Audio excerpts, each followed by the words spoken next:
She said, That's right. little bunny foo foo, I don't want to see you scooping up the field mice and what? Bopping them on the head. Yay! I'll give you how many days? How many days? You're a big kid. Kick your feet. Yeah. You know how to kick. There you go. She's never done Kick this the before. feet. This is Never the done first this time. thing. Yeah. Showing off.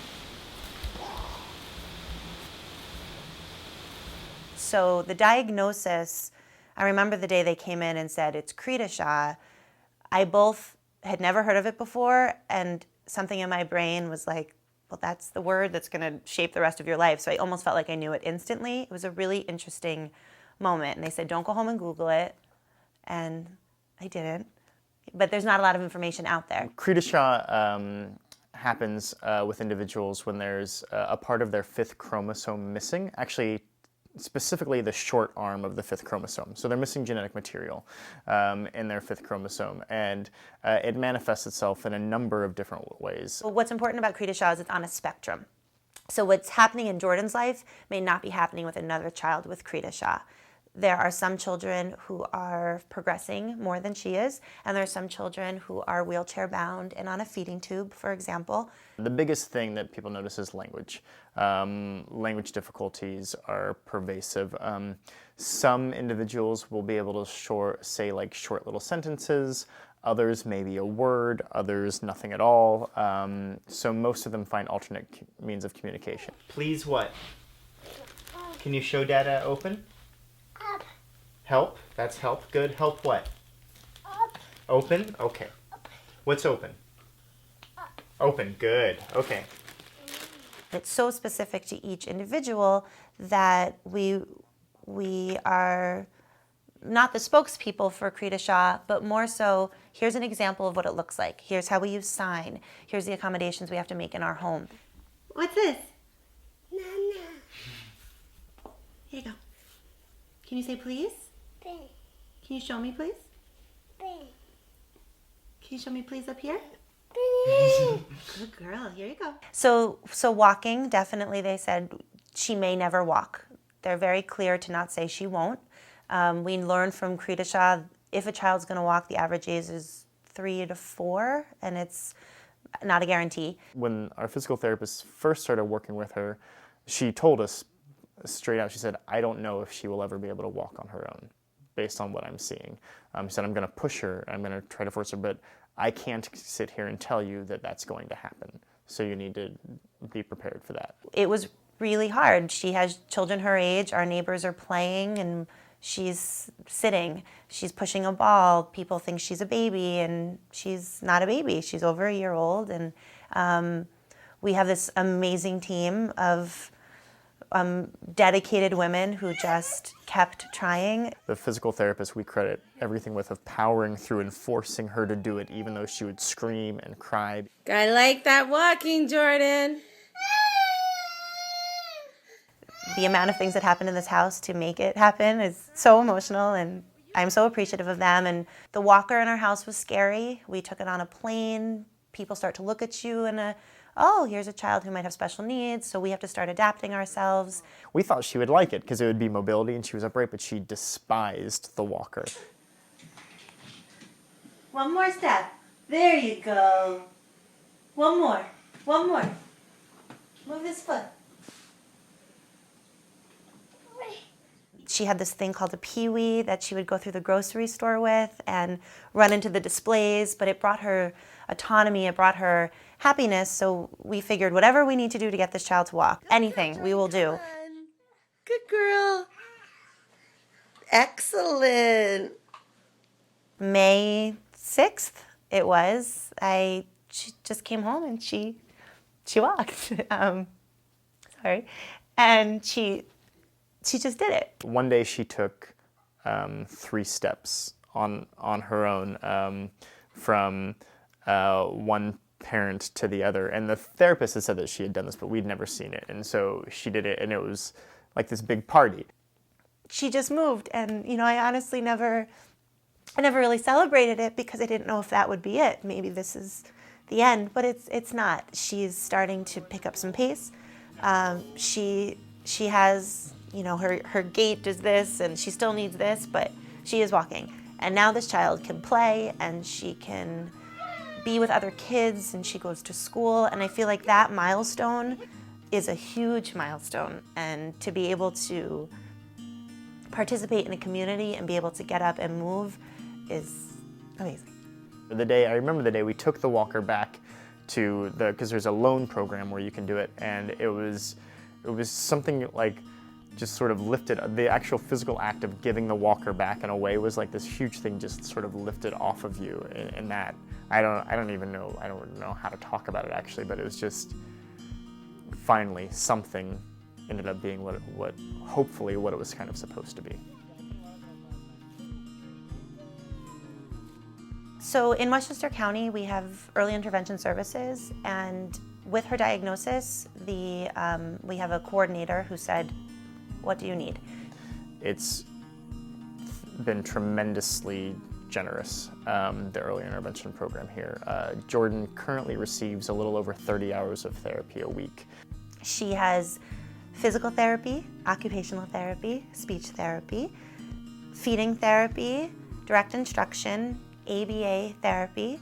She attends school now 5 days a week at Blythedale Children's Hospital. It's intense. She has long days. She many times misses naps, but it's really changed who she is. And she's a completely different individual since she's been going through this. They come to our house. She's also gotten old enough to go to school. And every single one of those people come in graciously and love your child like it's your own. Look for it. Where does it go?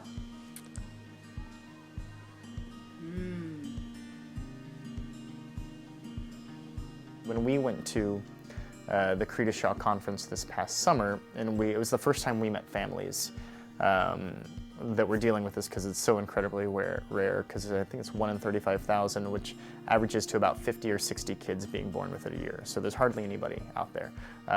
So when we met these families, we began talking to them about what their experiences were like. We learned very quickly after attending the first conference that we were in the minority. We met a family who has the same diagnosis that Jordan did, with the same deletion, and they were receiving 5 hours of therapy. And every single thing that Jordan can do is because someone helped her to get there. There's a number of families who are dealing with children who have much more significant issues than we do, and at the same time that they have these significant issues, they're getting less services. So we wanted to make sure that in our positions we were able to do something for them. So the benefit came around because we have these amazingly talented students. We have really supportive communities, and as teachers, you want to teach. Here's a great example of a story that can inspire others. The money will go directly into the pockets of families across the world who need it. $500 sends a family to the conference for free. It's the only conference of its kind. It's the only place you can meet other people, talk to doctors, talk to experts. So the 5P- Society is a non-for-profit society for people who have a deletion of the 5th chromosome. The website has a newsletter, so you can come and see other people's stories, read other people's blogs that have children with Creta Shaw. And what we found is that the community is really inspirational and empowering that way. That it's not oh, my child can and your child can't, but my child can, and here are some of the steps we took to get there. Little. Can you say star? The experience that we have with our child is probably different from what a number of parents have with their child, and at the same time, it's very similar to what parents have with their child. You see your child grow and develop, and all of a sudden they have a little personality and they're a person, and it's beautiful and wonderful and magical. And yes, there are tough days that we go through when we know, like for instance, just sitting down at a dinner table with an individual who's almost 3 who should be able to have a conversation with you, and you can't have a conversation with them is very, very tough. Yet she finds ways to communicate and express and make us laugh and tell us what she wants or needs or likes. It's really pretty incredible to watch her figure out ways to do what she needs to do. I spend my day all day long talking with people, and I come home and I say, Jordan, how was school? And she says, cool. And that means she played with her friends. And for now 3 months, every day, and there's a part of me, obviously, that's very sad that I don't know more. There are children who are almost 3 who are coming home and saying, I colored, and this person, and there's a sadness about that.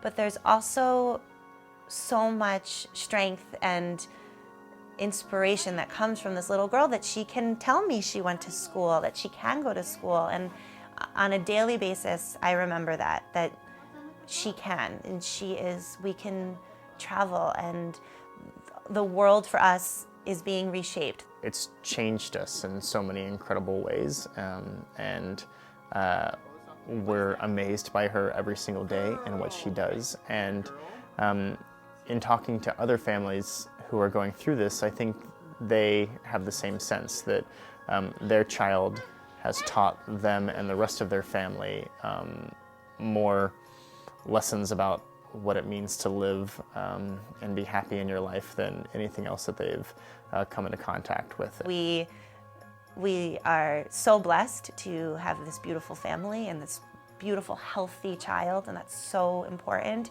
And I think there's so much to be said for a community, a family community, a friendship community, an intellectual, academic community, the place where you surround yourself at work, and just feeling like this really big support is what helps us get through some of the harder days.